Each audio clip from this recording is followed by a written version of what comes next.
Hi, folks. Welcome to another episode of Film Study. This is Ken McKusick, and it's back for the second matchup show. This one for the offense.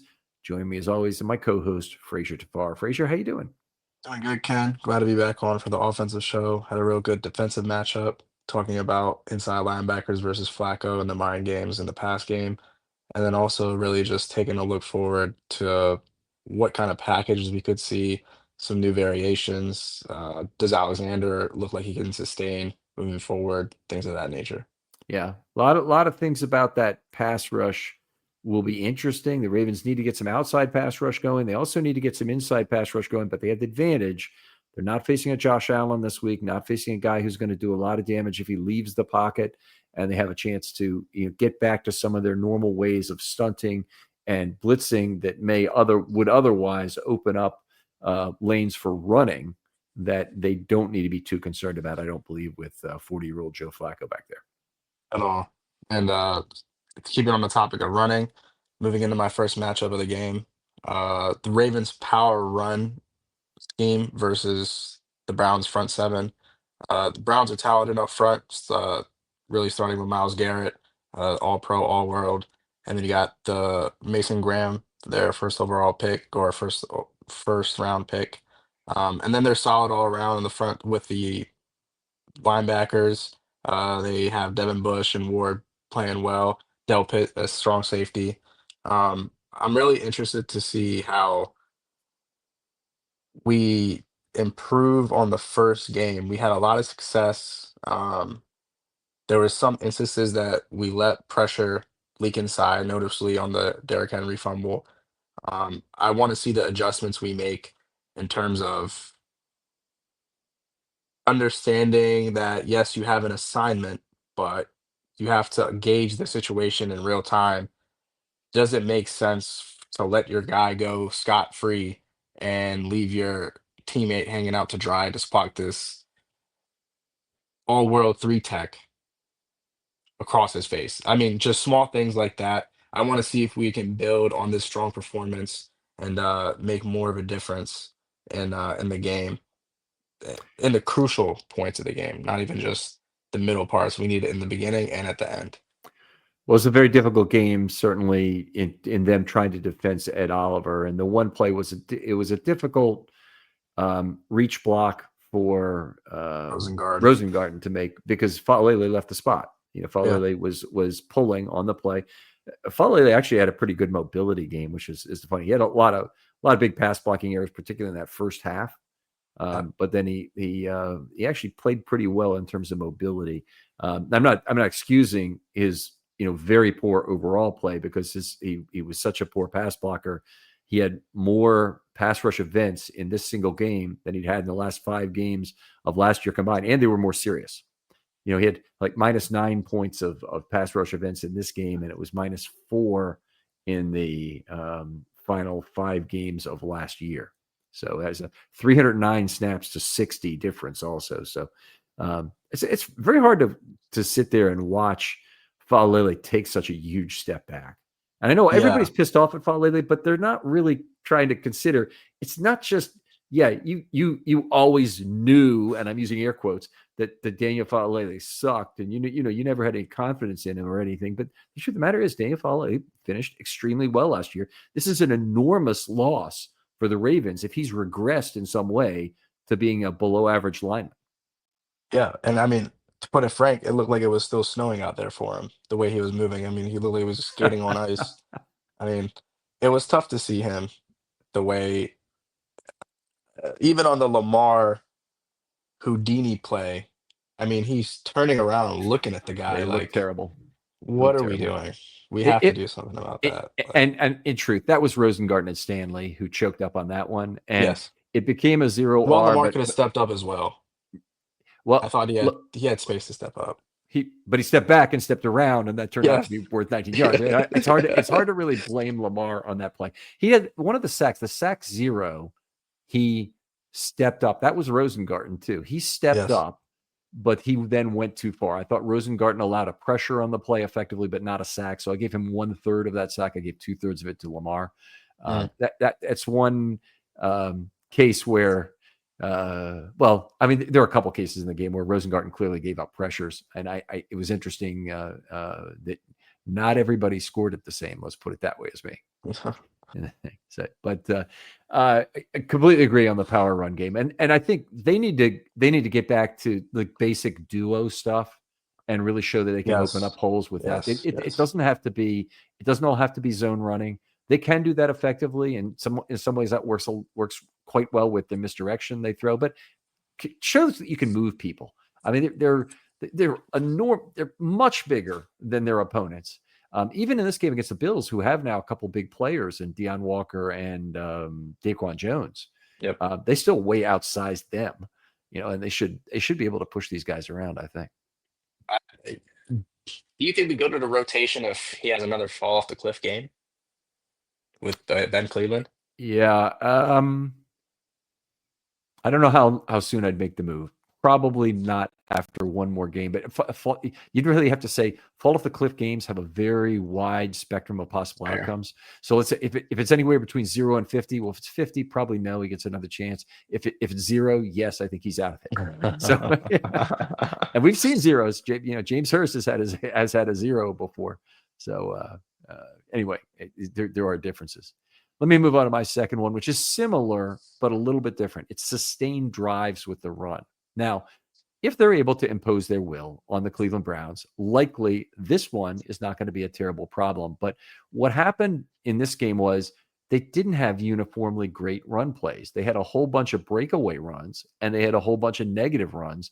And you've probably heard me say this a number of times before in the show, but the value of variance accrues to the defense.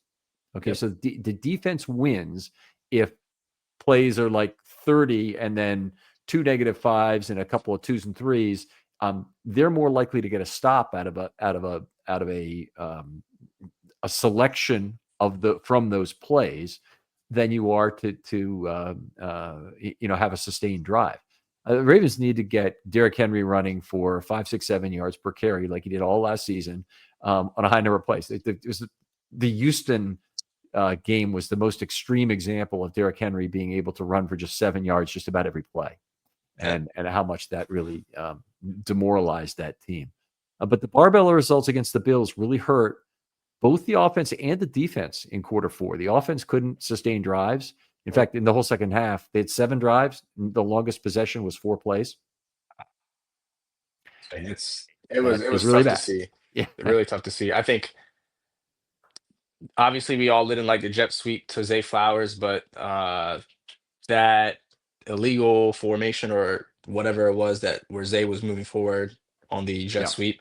I mean, that play call wasn't good either. So I would like to see us at least open it up in that kind of situation with a decent lead. So Right. it was tough. Yeah. Tough to see. A few more things go with this.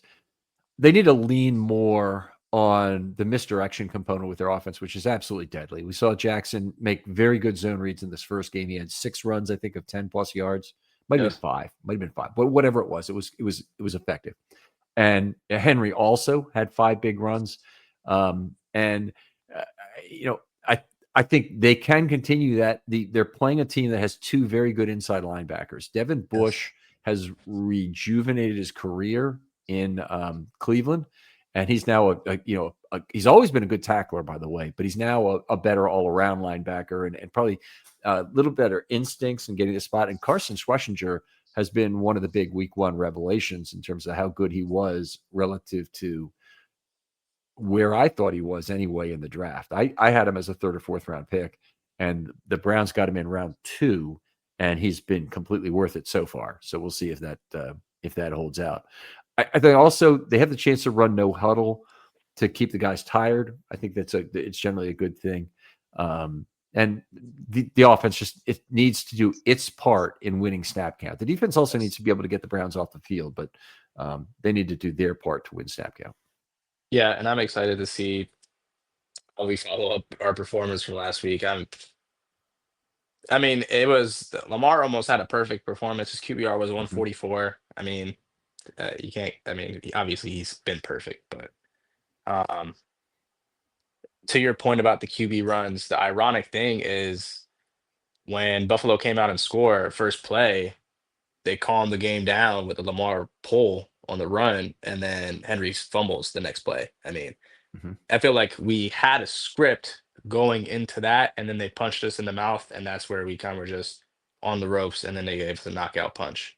So it was really tough to see that in real time. Uh, I almost had kind of a little bit of a smirk, not in a happy way, but just in a like, I can't believe this is actually happening kind of thing, because seen this way too many times.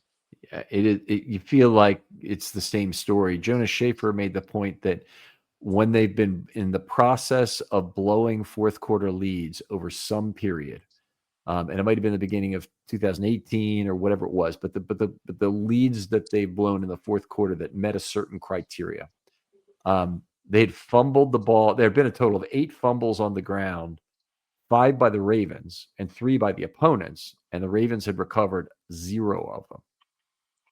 So that's it. Just fumbling is it's there's a lot of luck involved in who recovers a fumble. They obviously the Ravens had another one in this game. Well, they had 2 more. They forced one and they had one themselves, and they did not recover either fumble. Yeah, it's wacky. And the thing is that really kind of blows my mind is that we had 85 plays on defense and not one turnover. Yeah, I mean, they're getting completely worn out in that second half. They Right. had 3 good turnover opportunities, 3 good takeaway shots. They had the drop Starks on the interception first from drive. Starks, 35 or 40%. Probably that's interception. And I'm probably being generous there. I think there's some people say he should have had it 50 or 60% of the time. Yeah. You look at the forced fumble by Hamilton, that Going could out of have bounds. been picked up. It went Yeah. out of bounds. And then they had the failed scoop by Awuzie, which that was a I've really been tough big. interception. But 2020. You ever have one of those days where everything's off? Well, Mood can help with that. And let me tell you about Mood. It's the online cannabis brand that is changing the way we handle everything, from stress to sleepless nights, with functional gummies that are 100% federally legal cannabis. Mood launched to make cannabis affordable, accessible, and transparent, while at the same time supporting American farmers growing premium hemp on small pesticide-free farms. Their gummies are next level. Seriously, I've tried a few and each one feels totally different. The Sleepy Time gummies, out like a light, immediately asleep. The Epic Euphoria, it's perfect when you just need a reset to feel good again. What makes them unique? Mood combines THC with herbs and adaptogens, so you get real targeted effects. You're not going to find this in your typical dispensary. And here's the best part. Mood ships discreetly to most states, offers a 100-day satisfaction guarantee, and right now you get 20% off your first order with the promo code RAVEN. Just head to mood.com. Find your perfect gummy and use the code RAVENS at checkout to save 20%. 25%. Your typical DB makes that play, and if he had, it would have been great. And you throw all that together, they probably lost a turnover among those 3 plays. Yeah. It's We're looking to see something in that category. It's been a couple years where obviously in our heritage we've seen Ray and Ed and Terrell Suggs come up with a big play when we really need it, and for the past decade it seems like we haven't had that play. So it's getting tough. Oh, moving on to my next point. Uh, I have the Ravens 11 personnel versus the Browns pressure looks. Um, Specifically, obviously, in third down, maybe second and long situations, we're going to be leaning on our 3 wide receiver sets. Um, I want to see if we can get some of the non-main guys involved, like a Devontae Walker, like a Tylan Wallace, just to put a little more speed on the field. Um, Obviously, DeAndre Hopkins had that big time catch for the touchdown, but other than that, he was really a non-factor. He had that slant on that weak third down throw by Lamar on near the end of the game, but I want to see a little more pop in the receiver position, especially in the situations where Lamar's trying to dissect and the offensive line really doesn't pick it up correctly and the pass protection breaks down. I think that's something else we need to work on within our 11 personnel as well. Um, and then I think the receivers are kind of on the same page as Lamar. I know the one play that Lamar got. flushed out to the right. He was rolling right, and he kind of just lobbed it to Zay Flowers in the end zone. He would have had time. They had the no safety look, and Zay kind of just beat his guy over the top. Right. Things like that, just making sure that he can get everything situated. And if we can get this offense rocking in 13 personnel, we're going to be an issue, I think. There were a couple of throws left on the field. I'd kind of forgotten about that one, but obviously, if his feet are still, if he's able to reset, he probably hit Zay on that play. He handed the ball, I think it was to Flowers, a little bit later in the game, or he tried to hand the ball to him, and he came in low. And then the very next play, he came in low to Hill on the ball that was, basically Hill picked up off the ground. Yes. I think PFF called that a drop, which was a little strange, but I need to look at it again and see if it was. Maybe it was. Maybe he really should have been able to pick it up. He kind of bobbled it and let it hit the ground. But either way, he left a couple of throws on the field there that were fairly easy pitch and catch. If he'd had those two, he would have had that perfect passer rating you're talking about. Yeah, and it's marginal with Lamar. I mean, it's tough to see him have a good performance and then we just blow it. I mean, Yep. it's kind of just how his career has gone up to this point. He's brought us up to these crazy statistics, these crazy measures. He's taken us to the AFC Championship game, divisional most of the time, and we don't come up for him in most important time. I'll just say this, that I think this was about the first time in Lamar's career, or certainly let's say it's the best he's ever played in a losing cause. He played very well in the AFC divisional game last year, but he did have an interception and a fumble himself, and he's partially culpable for both of those. He didn't have anything like that in this game. There wasn't any play where he choked it up. He had one Houdini-like play. He made a number of good passes. They didn't have that many total plays on offense. He had an injury at a very unfortunate time in terms of not being able to go for it on 4th and 3. But this was the best I think Lamar's ever played. His yards above expected. He was plus 83 on this game, and it's on a very low total. He only had 111 expected yards from the opportunities that he was given. Just to go with this again, 3 pressures. Sorry, check. 3 ample time and space, 9 pressures, and 9 ball out quick. 111 yards he should have had. He actually had 194 net, and that's 4.0 yards per pass or sack better he turned out. And that's an unheard of number. Yeah, I daydream about what this guy would look like in just a stout. I mean, 2019. What he looked like in 2019 with this kind of cerebral mindset when it comes to the quarterback position he has now. I don't know. Yeah, it'd be great. It'd be great if they had a good offensive line for him. He does not really seem to need it to move the offense.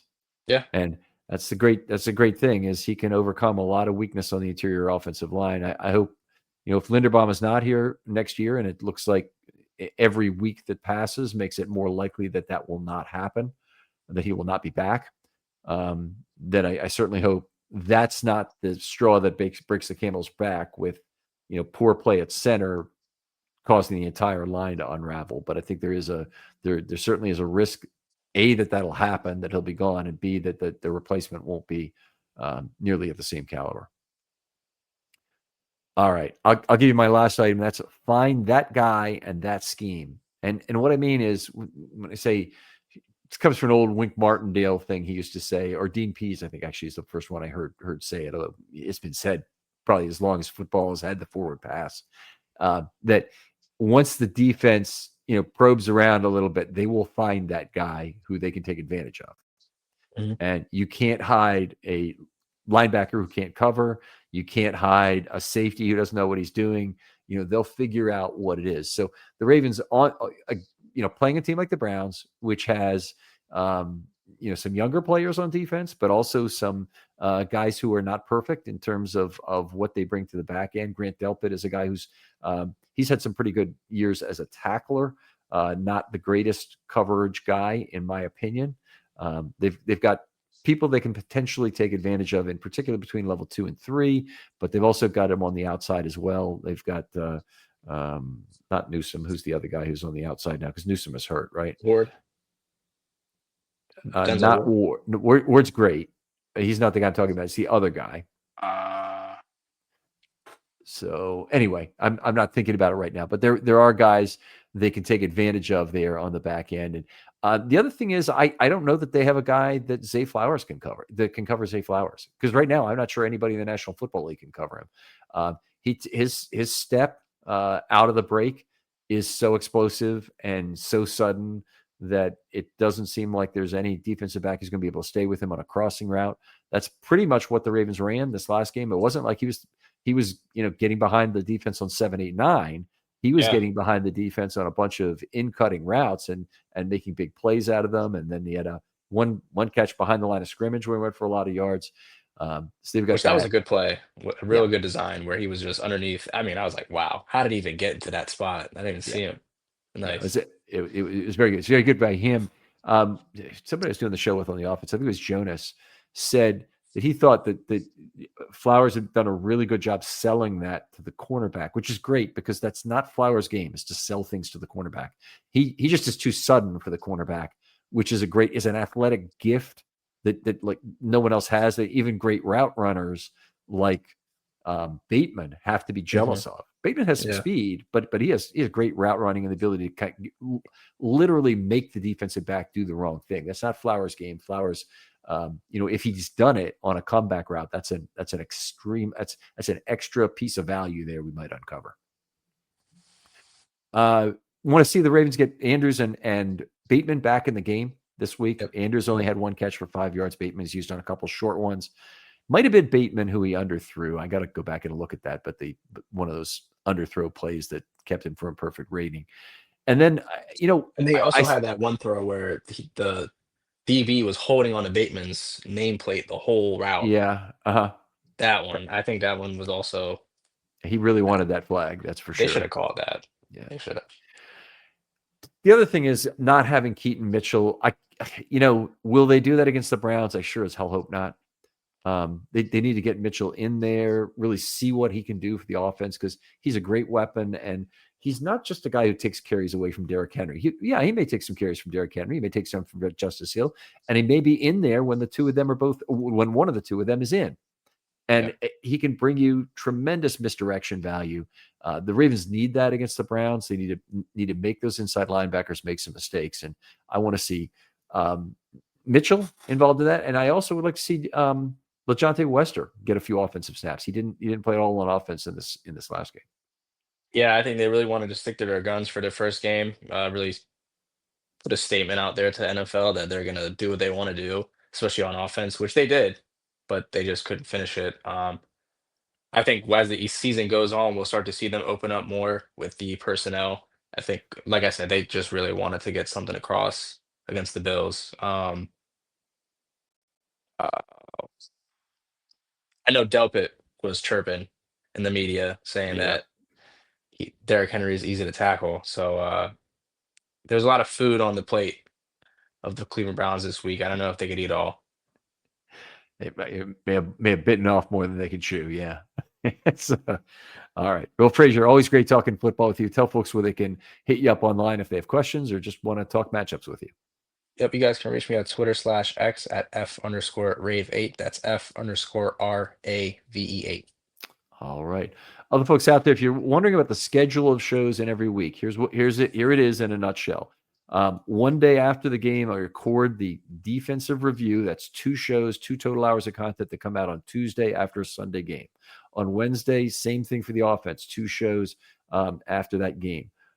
Then there's a Know Your Foe episode that'll come out on Thursday. Friday is Friday Morning GM, and then I'm going to try and have one of the 2 matchup shows later in the day to get that started. Saturday, the second matchup show, and on Sunday will be One Last Thing, a show that we've got some new format and new topics for it this year that I think you're going to really enjoy. And the topic for this weekend, which will be, I guess, tomorrow at this point, from if you're listening to this on Saturday, will be the Browns coming back to Baltimore for this first week game, and who's responsible for making that decision, and does it benefit the Ravens or not? Anyway, for Frazer Tapar, this is Ken McKusick saying goodbye. We'll talk to you next time on Matchups.